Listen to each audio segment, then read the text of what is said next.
જો તમારે 10 થી 15 કિલો વજન ઘટાડવું હોય તો આ બે ભૂલો ક્યારેય ન કરશો.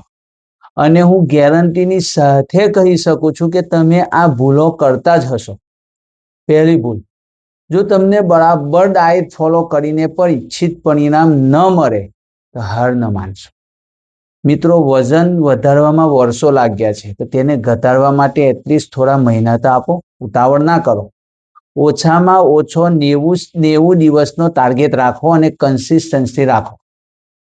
બીજી ભૂલ, લોકો માને છે કે ઓછું ખાવાથી વજન ઘટે છે, પરંતુ હકીકતમાં તમે તમારા શરીરને સ્ટાર્વેશન મોડમાં ધકેલી રહ્યા છો. જ્યારે તમે અચાનક ખાવાનું બંધ કરો છો ત્યારે શરીર ફેટ બર્ન કરવાની જગ્યાએ તેને સ્ટોર કરવાનું શરૂ કરે છે.